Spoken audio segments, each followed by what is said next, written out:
xuân khó sốt say tha nề mi dàn khó sốt ngày vang xe ly khom bằng loa lâu đi là ya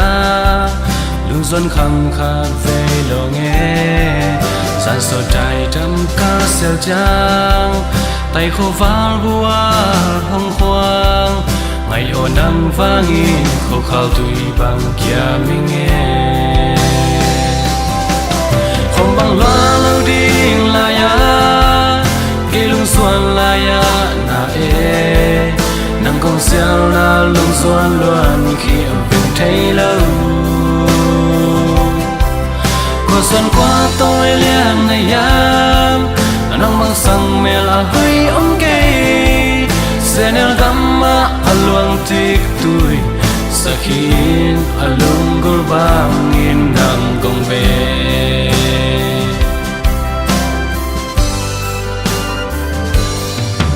lúa lâu đi mel công mùa sâu lưu xuân khăng so đê ngày yo ngày nấp bao công lâu là giông lâu băng tul đinh cặp hà lâu xin lại cụ thu công lẽ giông cây làm su không hay nó lâu đi nấp bao lâu dấu lâu lâu băng tul đinh lại ana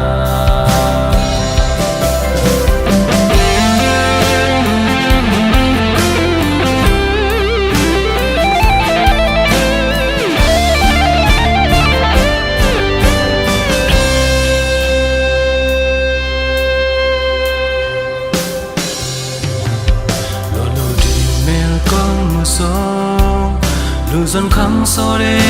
ngày yo ngày nấp bao công lâu là gió lâu băng tul riêng cặp hà lâu xin lại cụ thu công lẽ gió cây làm su long hay nó lâu đi nấp bao lâu dấu lâu lâu băng tul riêng lại ana ôm băng loa lâu đi là ya cây lung xuân là ya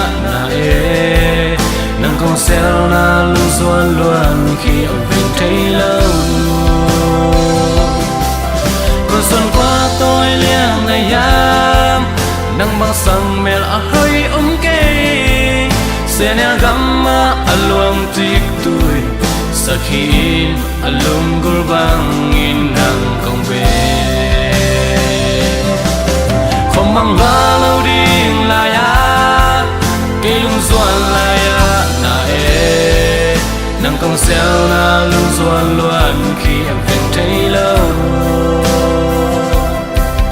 còn xuân qua tôi liền này yam nắng băng sang mẹ hơi ấm cây sẽ nè gắm mà luang tik tuổi sa khi alung gol bang in nang công về sa khi alung gol bang in nang công